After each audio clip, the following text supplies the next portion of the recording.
did a hack recently for the sanitizer pouch so that you can have the bottle coming out of the bottom of it.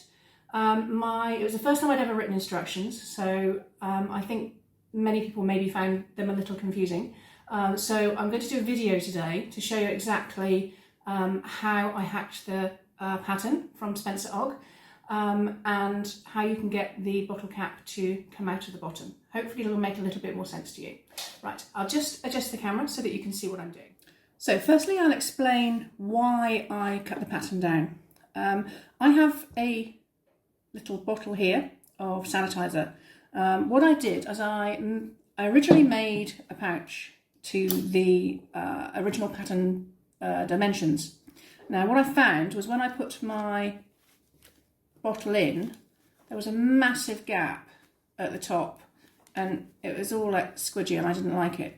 So that's why the reasoning behind why I cut my pouch down. So for the second attempt, what I did was actually measure my bottle. So from where you want it to come out of the pouch, which is the bottleneck, to the bottom of the bottle is 8 centimetres on this particular bottle. So what I did to allow for the pouch to go around the bottle, I added half of the width of the bottle as well. So basically I added a centimetre and a half because my bottle width was 3 centimetres. So I measured basically 9.5 centimetres. So instead of having a pouch that measured 11 centimetres, 11.5 centimetres, I now have one that measures 9.5, which is, as you can see, a perfect size for my bottle. So it doesn't disappear miles down the bottle and there's no squishy bit at the top. So that's the reasoning behind why I cut my bottle down, why I cut my pattern down. What I would say is maybe measure the height of your bottle to make sure it needs to be the same dimensions. So I'll show you how I did it now. So you need to get to the stage in the original Spencer Og instructions from Diane so that you've actually attached the strap, the flap to the outer and inner, and then you have a separate front and lining still.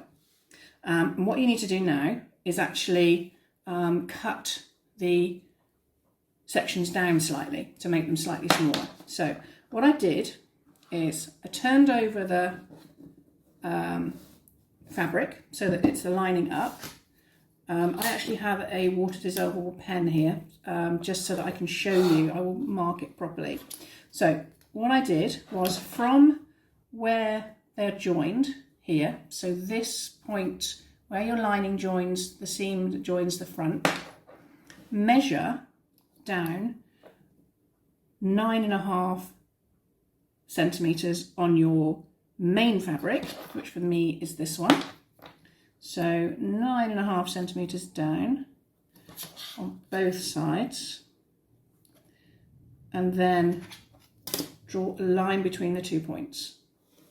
So that is essentially now going to be the bottom of your pouch. So if you want to just get your sanitizer bottle, just to check that when you put the neck of the bottle on that line, there's still a little bit of space at the top, which basically means that the pouch will actually be able to go around the bottle and you'll be able to get the flap over the top there.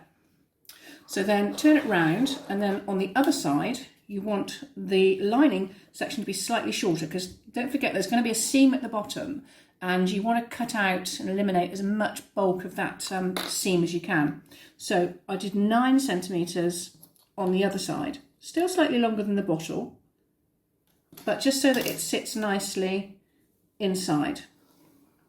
Okay, so then what you need to allow for here is to be able to turn up twice. So if you just take it before you cut it and just turn it once with maybe 0.5 centimetre seam and then another 0.5 centimetre seam.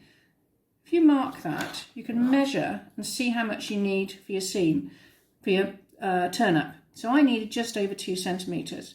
So what you need to do is actually cut off, this one's slightly shorter anyway, cut off 2 centimetres from your lining fabric so that you still have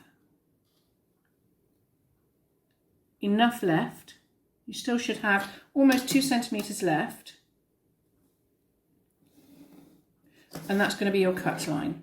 So that's going to be the bottom of the pouch, and then those bits are going to be folded up so that you have a hem. Same on the other side.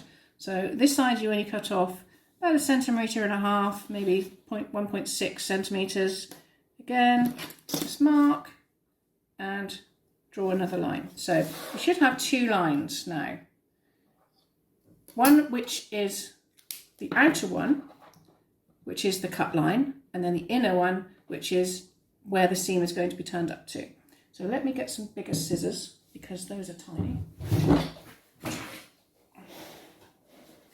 And just cut off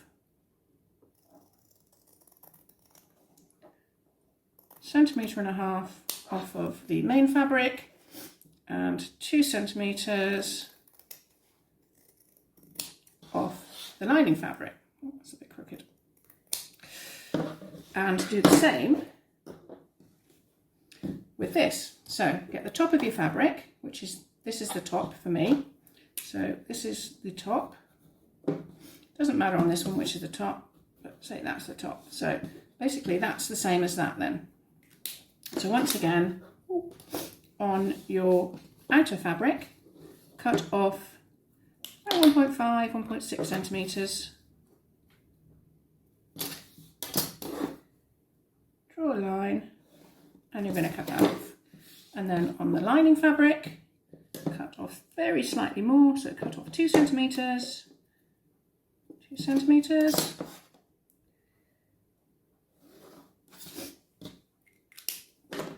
and then cut that off.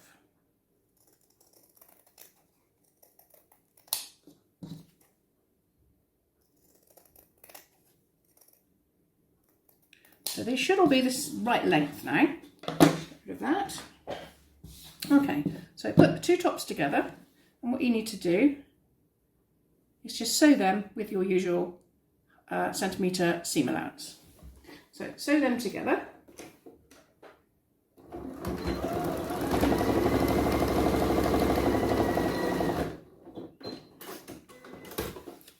Like so. Open out the seam, like so, and then you're going to top stitch along the outer fabric, as you do in the original Spencer Org instructions. So do that.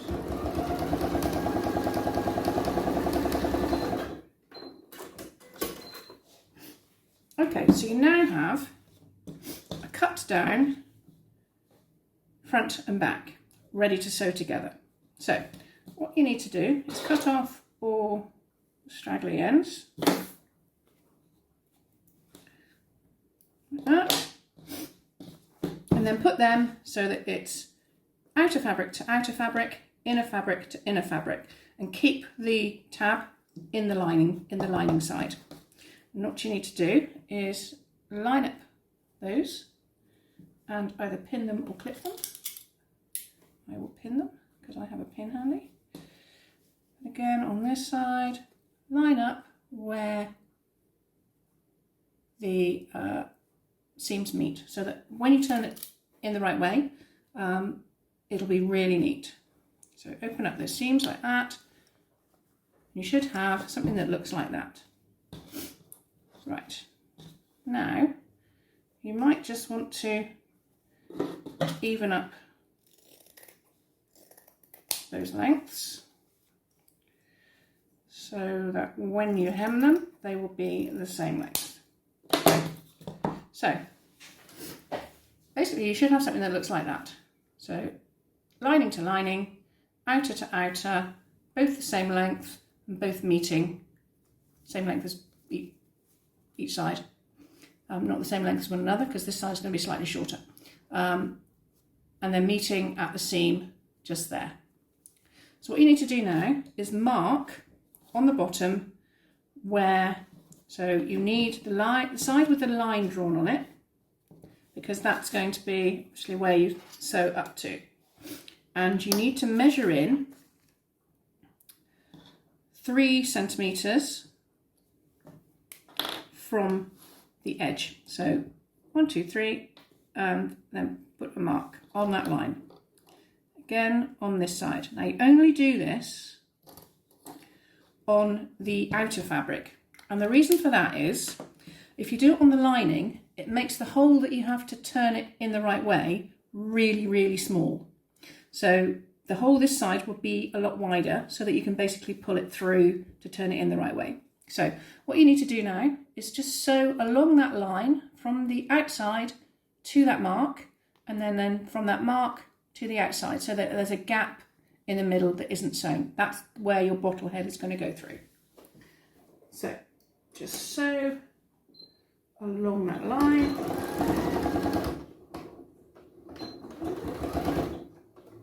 What I would say is make sure you do a little reversey bit in the middle so that you have basically double stitching. So you have double stitching in the middle bit. Let me just cut off that end so you can see. So in that very middle bit, I would say have a few double stitches where you reverse back and reverse back, so that if this hole is a tiny bit too small and you need to just snip that last stitch, there's double stitching so it's not going to come completely unravelled. Okay, so once you've done that on the outer section, you then need to open it out and just flatten out that, open out that seam like that, and there should be a hole there for the bottleneck to go through. I mean, you could try it at this stage just to make sure it's going to go through. That's quite tight. So what I'm going to do is just nip one of those stitches, because I did actually sew over the line on one side, on this side. So just nip that stitch, last stitch, just to ease it out slightly, and there, that goes through now. So what you need to do now is just do a little hem on this side. I mean, you can just do it like that, but I think it's neater if you fold it over and then just stitch along that folded edge. And that will obviously appear as top stitching on the outside as well. Just sew along there.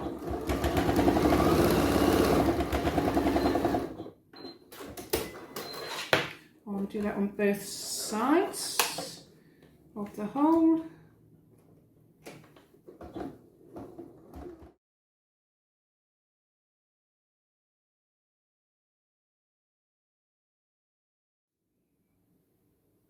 So what you will have now is basically a seam on both of the linings. So just trim off those ends again, like that.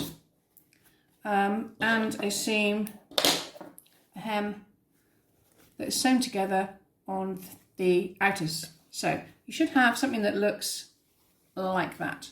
So a lining at either end and the main body of the pouch in the middle. So what you need to do now is fold it over so that the right sides are together, and for the outer fabric, and the right sides together are for the lining fabric, and keep the tab in the lining side. What you're going to do is actually make a bigger opening at the lining end so that you can pull the whole pouch through with the tab. So what I would say is, again, pin your pouch together or clip it together, whichever, so that these seams line up again. And as you can see on this side, I've actually marked the seam allowance. So basically that's your seam allowance, the blue line. What you need to do is measure along the bottom of the pouch, which should pretty much line up. Mine doesn't quite, but it should do. 2.5 centimetres from the outside towards the middle. So that's 2.5 centimetres, and again 2.5 centimetres from there. So that actually gives you 1 centimetre more than this end. So this is 1 centimetre wider, so it enables you to pull it in the right way. And you need to measure 3 centimetres up from here, from the bottom. So on your sewing line, where your seam allowance is, just draw a line down from the 3 centimetre mark down to the 2.5 centimetre mark. So you should have something that looks like that. And again, do that again on this end. So you do is 2.5 centimetres in from the edge, mark, 2.5 centimetres in from the edge and mark, and then 3 centimetres up the seam allowance and mark, and 3 centimetres up the seam allowance and mark. And then where you're going to sew on the seam allowance down to that mark, draw another line. So there we go. So this is basically your sewing lines now. So as you can see, you have sew along there, up there, flatten out that, sew, and along there, and then turn it round, and then do exactly the same on the other side. So sew up that line, sew up there, across there, sew, and sew. So let me just do that for you.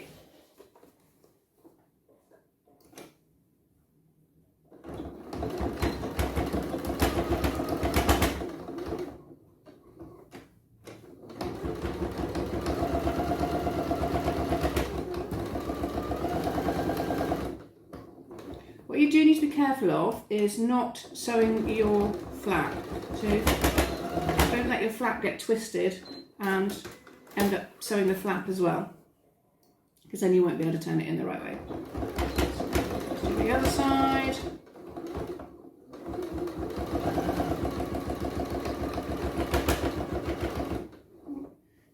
Pin out the way.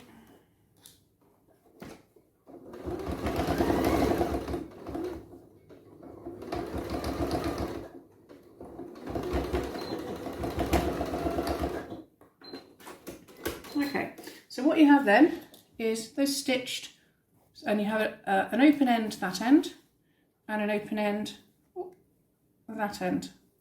This interfacing is really thick. So you have basically an open end either end. This one being slightly wider than that one.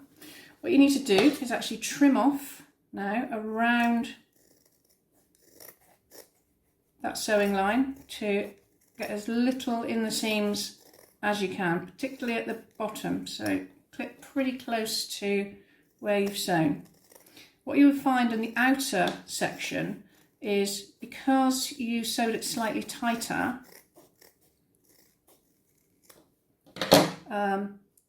the hole is actually slightly smaller than where you've stitched. So then you should have it all trimmed down with all the ends neatly cut off. And then what you need to do is actually turn it in the right way. So get the lining end, which has the slightly bigger opening, and you should see your flap and your strap on the inside. And what you need to do is just pull them out of that hole in the bottom. So pull them out. You need to ease over if your interfacing is as thick as mine. So you literally just ease the lining out over like that. So that's the lining. Then put your fingers inside and pull through the main body of thing. There we go. So ease out all those seams before you put it all in the right way. So just make sure it's all eased out. And then all you need to do is tuck that lining inside. The lining is not actually attached, but it's not going anywhere. So, and it's all obviously neat on the end, and it's slightly up inside because you cut it 0.5 centimetre shorter than the outside. So there we go. So all you need to do now is put on a snap that you see it fits perfectly. So you just need to put your snaps on, or whatever fastenings you're using. So there we go. I hope you enjoyed it. I hope it was easy to follow and you could understand me okay. This is my first video that I've ever done for instructions, so any positive feedback would be much appreciated. Thanks for watching, and I'll put links to the Spencer Ogg patterns below, so that you can go and have a browse and maybe download this one and purchase other Spencer Ogg patterns as well. Thanks for watching.